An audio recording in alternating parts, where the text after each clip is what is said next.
ছাত্র ভর্তি নিয়ে তুলকালাম কাণ্ড কলেজে ভাঙচুর করা হলো ছাত্র সংসদ ভবন।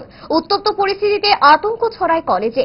এবিভিপি বনাম এসএফআই এর অভিযোগ আর পাল্টা অভিযোগে উত্তপ্ত হয়ে ওঠে কলেজ চত্বর। ঘটনা কৈলাসহর রামকৃষ্ণ মহাবিদ্যালয়ে। রাজ্যের প্রতিটি সরকারি ডিগ্রি কলেজে শুরু হয়েছে নতুন ভর্তি প্রক্রিয়া এবছর চলছে অনলাইন ব্যবস্থায়। রাজ্যের উচ্চশিক্ষা দপ্তর আগেই জানিয়ে দিয়েছে যে ছাত্র ভর্তি করানোর ক্ষেত্রে সরকারি কলেজগুলোতে কোনো ধরনের ভর্তি ফি নেওয়া হবে না। সেই মতো বিজ্ঞপ্তিও জারি করে দপ্তর। সরকারি আদেশনামা পৌঁছায় প্রতিটি কলেজেও। কলেজ থেকেও বিজ্ঞপ্তি জারি করে পড়ুয়াদের অবগত করানো হয় সরকারি সিদ্ধান্তের কথা। কিন্তু গোল বাঁধে কৈলাসহর রামকৃষ্ণ মহাবিদ্যালয়ে। বাম ছাত্র সংগঠন এসএফআই এর অভিযোগ, ভর্তি প্রক্রিয়া শুরু হতেই পড়ুয়াদের কাছ থেকে কালচারাল ফির নামে টাকা আদায় করা হচ্ছে। টাকার পরিমাণ মাথাপিছু 100 টাকা। ঘটনার খবর প্রকাশ হয়ে যায় সামাজিক মাধ্যমে। বাম ছাত্র সংগঠন এসএফআই এর তরফে এর প্রতিবাদ করা হয়। তাদের দাবি, সরকারি আদেশনামা উপেক্ষা করে গরিব পড়ুয়াদের কাছ থেকে অর্থ আদায় অন্যায়। অভিযোগ, এই অন্যায় কাজ করে যাচ্ছে শাসক দলের ছাত্র সংগঠন এবিভিপি। এই নিয়ে আজ সরগরম হয়ে ওঠে পড়ুয়াদের। কলেজে ছুটে আসেন বাম ছাত্র সংগঠনের প্রতিনিধিরা। প্রতিবাদ উঠতেই উভয় পক্ষের মধ্যে বেঁধে যায় ধুমধুমার কাণ্ড। বাধা পাল্টা বাধায় ক্ষোভের আঁচ পড়ে ছাত্র সংসদের ঘরে। রীতিমতো তাণ্ডব চলে সংসদের ঘরে। চলে ভাঙচুর, গালিগালাজ। এই ধুমধুমার কাণ্ডের প্রেক্ষাপটে কি ছিল, কি অভিযোগ বাম ছাত্র সংগঠনের, দেখুন।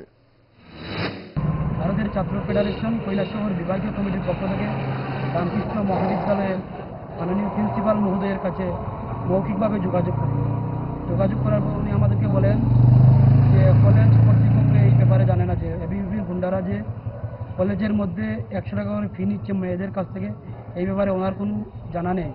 এই ব্যাপারটা বলার পর ওনাকে আমরা বলি যে যেহেতু কলেজের মধ্যেই এই ব্যাপারটা হচ্ছে, অতএব সিসি ক্যামেরা যেহেতু কলেজে আছে, আপনি এই যাহারা এই কলেজের লোগো এবং নাম ব্যবহার করে মেয়েদের কাছ থেকে 100 টাকা করে নিচ্ছে, আপনি ওদেরকে চিহ্নিত করেন এবং প্রশাসনের সহযোগিতা এবং কলেজ কর্তৃপক্ষের যৌথ সহযোগিতায় ওদেরকে চিহ্নিত করে দোষী সাব্যস্ত করেন এবং দৃষ্টান্তমূলক শাস্তি প্রদান করা হোক, এবং যে মেয়েদের কাছ থেকে 100 টাকা করে নেওয়া হচ্ছে তাদের টাকা যাতে ফেরত দেওয়া হয়, এটা আমাদের মূল দাবি প্রিন্সিপাল মহোদয়ের কাছে।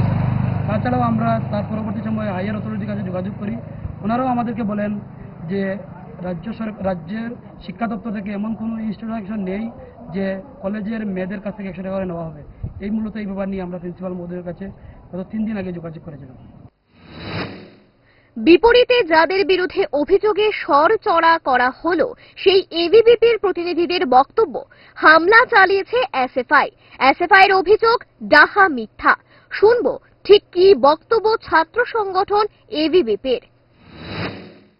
আপনারা আজকেও দেখেছেন যে সম্পূর্ণ শান্তিপূর্ণভাবে এমন কিছু হচ্ছে না, সম্পূর্ণ শান্তিপূর্ণভাবে এডমিশন প্রক্রিয়া চলছে। কিন্তু এডমিশন প্রক্রিয়া চলাকালীন সময়ে হঠাৎ করে এসএফআই কিছু গুন্ডা বাহিনী এসে, আমাদের কার্যকর্তারা যখন এই এডমিশন প্রক্রিয়া ব্যস্ত ছিল, তখন এসএফআই কিছু গুন্ডা বাহিনীরা এসে চোরাই পথে ওরা কলেজে ঢুকে ওরা কাউন্সিল আমাদের ভাঙচুর করে। পাশাপাশি আমরা যখন এডমিশনের প্রক্রিয়া ব্যস্ত ছিলাম তখন তারা আমাদের হেডফ্লেক্সও ভাঙচুর করে। আপনারা দেখতে পাচ্ছেন যে আমাদের না আজকে এডমিশন, এই এত বড় একটা প্রক্রিয়া, এডমিশন কতজন ছাত্রছাত্রী এই রামকৃষ্ণ মহাবিদ্যালয়ে ভর্তি প্রক্রিয়া সামিল রামকৃষ্ণ মহাবিদ্যালয়ে ভর্তি হয়, কিন্তু আজকের এই দিনে না আমাদের কলেজের মধ্যে প্রিন্সিপাল মহাশয় আছে, না কোনো আধিকারিকের দায়িত্ব দিয়ে গেছেন যাতে এই কলেজটাকে সামলান।